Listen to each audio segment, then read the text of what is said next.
G'day Marvel Future Fight Gamers, VaderG here, welcome back to the channel. Going to have a look at Superior Octopus Alliance Battle in a few minutes. First of all, thank you Netmarble for including me in the pre-build for March. Looking forward to getting that hopefully this weekend. Let's have a bit of a look at the sneak peeks that we've got for this update. Pretty hyped, to be honest. House of X, Power of X update. So sneak peek number one, we had a bit of a teaser here. Gene, Eric, and Logan, obviously an X-Men themed update. Potentially some new uniforms there for those three guys. Sneak peek number two, we've got Nimrod, or Lesson Nimrod, one or the other. And sneak peek number three, which was released to date, which is pretty cool. Let's have a bit of a look at this video. We've got Mr. Sinister phasing in and out with Raven here. So she turns into Raven. It's the end of the clip. It replays a few times. Mr. Sinister running along. Phases into Raven. Hopefully that means two characters there, because that'd be two awesome characters, particularly Raven. Love to see Raven in game. That would be so cool. Looking like a really good update. Going to be pretty hyped about it, to be perfectly honest. But anyhow, we'll get to that and we'll spend some more time on that over the next week or so. What we're looking at today is we're looking at Superior Octopus. And we're looking at him in an alliance battle. These are going to show a run that I did a couple of weeks ago with a pretty bad build. We'll have a look at that build in a minute. The team that we're going to use, we'll have Baron Zemo lead. We'll have Black Cat as support for her tier 2 passive. Baron Zemo gives 50% all attacks to villain. And so yeah, just running through his leadership here. 50% attack to villains. Black Cat, I've got a CTP of Insight equipped to her, which is definitely a significant boost, and she also has the buff on her tier 2 passive, which decreases all buffs.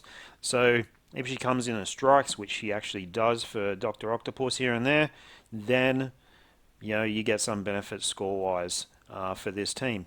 What are we going to say about Dr. Octopus? I'm going to say that he's probably a little bit tricky to play, in the fact that his 5th skill has 10-second cooldown, which is a bit painful, to be perfectly honest. And what it means, through the run, we have to manage the proc. Instead of it going off every 7 or 8 seconds, which is normal on a normal unit, we really want it to go off every 10 seconds. And we're going to manage the proc by using the 4th skill. The 4th skill has very, very few hits. At the start of the skill, it has a bunch of hits at the end of the skill. And you'll see with the 4 skill, we're very rarely actually even going to let it run to the end, but we're just going to manage the proc and get that proc onto the 5 cancel 3, and also the proc onto the 6 skill here and there. Here's the build that I had for Dr. Octopus when actually putting this video together. I think I had, it'd be good to actually go back to the stats, but I'm pretty sure I had, so fully awakened ISO set, CTP of Rage. I think I only had 60-odd% dodge, which is certainly far from ideal with this setup. I'm missing a few uniform options, which I actually have now. If you look at my build now, I bought these uniforms, but this was actually what I used for this run, and this is how he was set up.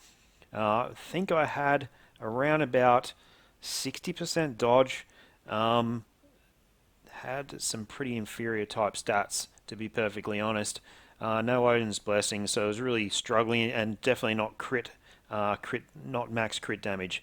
Anyhow, here we go. We're going to take a quick look at this run. Credit to Starco Gaming. I watched a few videos, and to be honest, this rotation was the best I could score with. I'm assuming Starco came up with the rotation. If not, well, all the power to him. He's got it off someone else. I don't know. Let's give him the benefit of the doubt. He's in awesome mix at the moment. So you can see there I've come in, I'm open with the 6 skill. I've let it go around 2 rotations before cancelling into the 5 and the 3. And that 3 skill, he obviously gets that buff, that all attack increase buff on his 3rd skill. So here we go. There's a full rotation. 2 circles of the 6 skill. 5, cancel 3.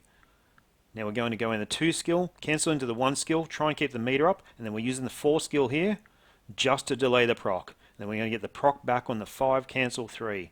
2, cancel 1, 4 skill again, back into the 5 cancel 3, and we're just going to keep this rotation going for as much of the run as what we possibly can. And this is where it gets a bit tricky. There'll be some instances where I would have actually gone for the 6 skill at that point in time, but on that particular rotation, I decided to go for the 5 cancel 3. Probably didn't pay off 100%, but it's still not a bad tactic. So you either want the proc on the 6 skill or the 5 cancel 3. The 5 cancel 3 is optimum. Secondary would be the 6 skill. So it depends on where the 6 skill timing comes within the rotation. You see I'm doing pretty well here of actually keeping the proc on the 3rd skill on the 5 cancel 3 here, because the proc was running a little bit late. I did the 6 skill first, and I was managed to get the 6 skill and the huge buff that you get from the 6 skill, and then cancel into the 5 and cancel into the 3, and the points just stack up pretty quickly right there. I was having a bit of trouble through this run actually keeping the meteor bonus up with the 2 and 1 skills. I really got to refine that on this coming week. Here we go again into the 6 skill, so the proc is fully delayed. It doesn't have too many hits at the start of the 6 skill either. Into the 5 and 3, and that's where the points are, right? So that combination, that 6 skill, cancelled into the 5, cancelled into the 3, and then the 2 and the 1 are really just used for filler, to be perfectly honest. Although they do generate some points. Okay, 5 cancel 3,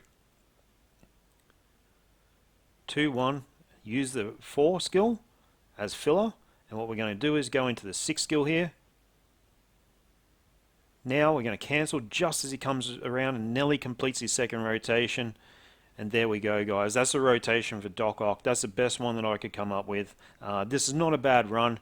My score will certainly jump a lot at this coming week. So in 2 days' time, the score will jump a load.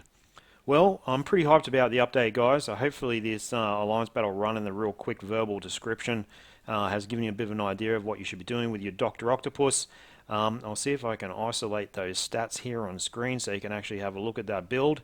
And yeah, pretty well. I'll put the rotation. Hopefully I would have done it by now. I'll go back and actually stick the rotation in text on the screen as I'm actually doing that run.